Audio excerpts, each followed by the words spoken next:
Hello guys, welcome back again to my channel. If today is your first time of visiting my channel, please do not forget to like this video and also share with your friends and family. Now me be the Warri Girl. Yes, so my friends, in last video I told you guys about the origin and a brief history of the Urhobo Okpe, and also I was able to tell you guys the history of the kingship of Okpe. Now in this video I'll be telling you how they splitted into towns. They migrated to different towns and the villages throughout Okpe kingdom. So guys, stay tuned while I bring it to you guys.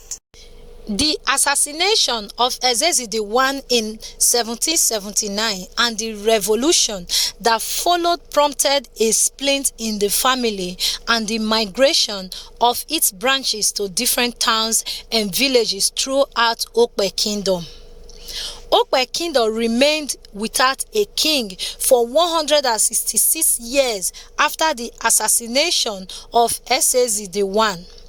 The kingdom was under the leadership of political representatives from the four ruling houses until the selection of His Royal Majesty Ezezi II in 1945. Chief Odorume, who is the son of Prince Uvwie, he was born 1729 and died 1796. He was a political leader from Uvwie ruling house and a revolutionary. Chief Oghara, he was born in 1742 and died in 1805. He was also the son of Prince Urhobo, who was a political leader from the Urhobo ruling house and a revolutionary. Chief Urhobo, he was born 1740 to 1802. He was the son of Prince Ughienvwe. He was also a political leader from the Ughienvwe ruling house and a revolutionary. Chief Ogoni is a son of Prince Ughienvwe. He was born in 1745 and died in 1810. He was also a political leader from the Ughienvwe ruling house and a revolutionary. His Royal Majesty Ezezi II, King of Okpe, was born in 1902 and died in 1966. He reigned from 1945 to 1966. That was 20th century.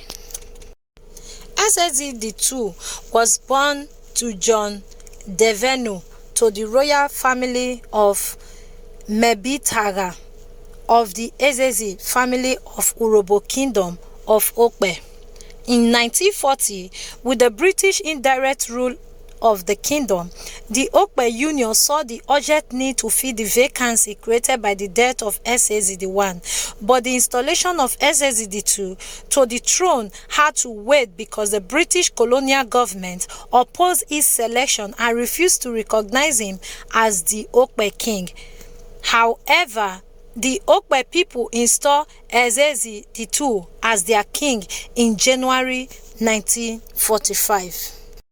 But it was not until June 1948 that the colonial government declared that they would recognize him as a king of Okpe and that the Okpe people were free to regard and treat the king as their leader. So the British rule marked the reign 1945 to 1966 of Ezezi II. He was the first Okpe king to rule under the British indirect government. During his reign, Ezezi II worked to make the Okpe kingship a democratic and constitutional monarchy. On March 16, 1957, Ezezi II approved and signed into law the Okpe tradition and constitution, which enabled the democratic processes to begin functioning within the Okpe Traditional Council headed by the king. When Nigerians began seeking their independence from Great Britain, SSE II was among the Nigeria delegates of traditional kings who participated in the 1957 Lighted Dawn Conference that was held in London to help seek Nigeria independence. During his reign, SSE II and his Council of Chiefs became members of the House of Chiefs under the Western region of Nigeria. In 1956, SSE II was chosen to represent the Urhobo division in the Regional House of Chiefs and retained his position until 1960. SSE II is remembered by the Okpes as a ruler who brought his ideology of social equality to the Okpe monarchy by introducing a democratic system of government, and as the first Okpe ruler to work with the British colonial officers. SSE II died in 1966 at the age of 64. Following the death of SSE II, and in accordance with the rotational system of the throne among the four ruling houses, the Ororo ruling house was asked to present the successor to SSE II. Prince Koyima Asagba of the Ororo ruling house was selected to be the next king, but the Udogu Okpe Council rejected his nomination because his mother was an Ishekiri native. Following his rejection, Prince Van Etieshola Asagba, a cousin to Koyima, who was also from the Ororo ruling house, and his mother's father, Chief Omari, was a member of the Igweke ruling house, was nominated by the Asagba family. He had to turn down the nomination because of a split vote in the Asagba family. This action allowed Prince Domingo Amujane Ayiyere to be appointed King of Okpe in 1972 after a 6-year interregnum. Prince Koyima was born in 1920 to 1974.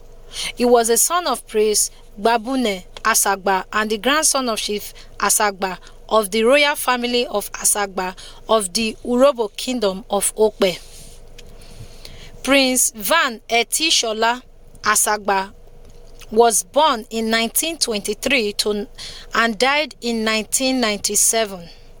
He was a son of Prince Joseph Etieshola Asagba, grandson of Prince Eyeya Asagba, and the great-grandson of Chief Asagba, born to the family of Asagba of the Ororo ruling house of Urhobo kingdom of Okpe.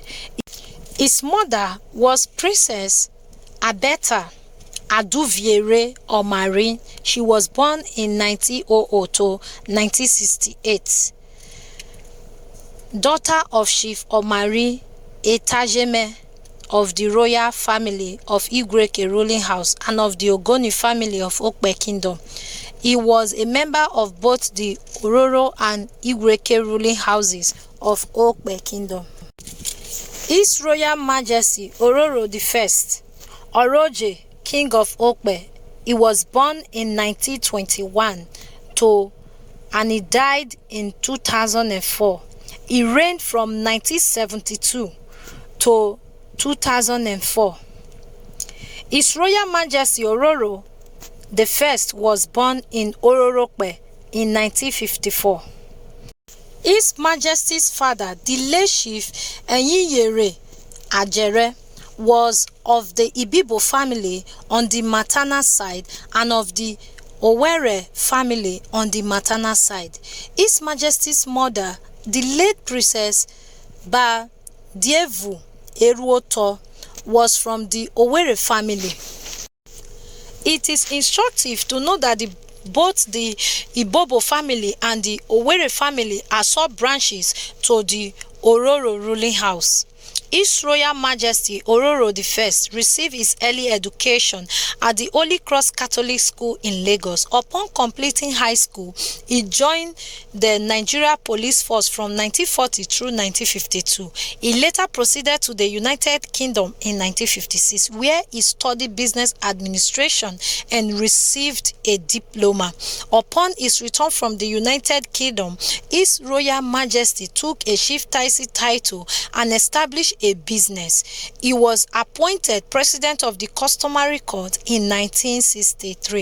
In 1964, His Royal Majesty, along with his brother Chief J.E. Odiete, jointly established an industrial company known as the New Africa Industries Limited. He held the position of the director and general manager of the company until his appointment as the Oroje of Okpe in 1972.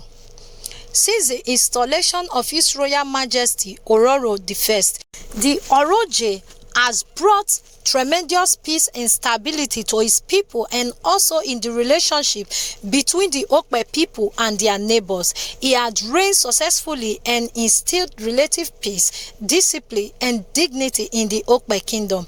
Under the leadership of the Ororo I, the kingdom acquired the notable life image as a first-class ethnic nationality in Nigeria. The monarchy had truly achieved success in the modern life of the Okpe people.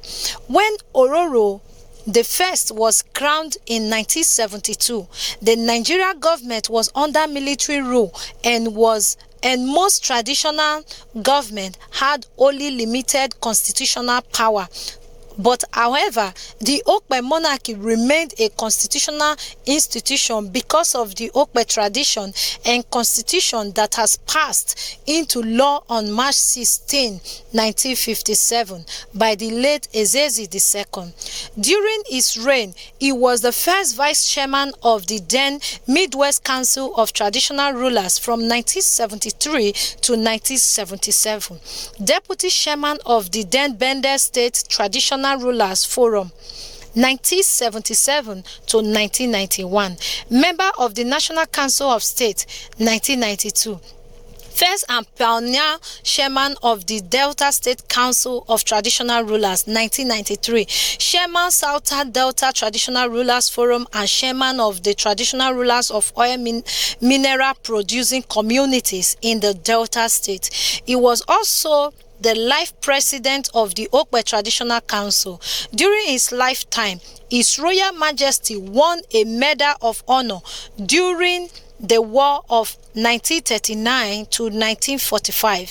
He received a recommendation from the police, a commendation from the police command in 1950, and in 1978 he became a justice of the peace. He received the Merit Award for the development and upliftment of Okpe culture by the National Association of Okpe Students at the University of Benin, now University of Benin Teaching Hospital, in 1998. His Royal Majesty was also a grand patron to the National Union of Urhobo Students and received a Merit Award from the Union in 1998. He was awarded the Distinguished Community Leadership Award by the Institute of Corporate Administration of Nigeria, and in 2003, the President and Commander-in-Chief of the Armed Forces of the Federal Republic of Nigeria, Olusegun Obasanjo, honored him with the Officer of the Order of the Niger. His Royal Majesty Ororo I passed away in February 2004 at the age of 82. During the Oroje's burial, several kings and chiefs who are members of the Nigeria Traditional Council came to pay their last respects. Among the prominent Nigerians who attended his burial ceremony were the former Nigeria head of state, General Ibrahim Babangida, and the governor of the Delta State, James Ibori. That was 2004. Thank you so much, guys, for watching. Thank you so much for listening to the end. I hope you learned some history about your Okpe Urhobo. Okay, so guys, I will see you guys in another video. Please, if you are from Okpe here, you know about all this thing, kindly add more to it. Okay, so I will see you again in my next video. Bye.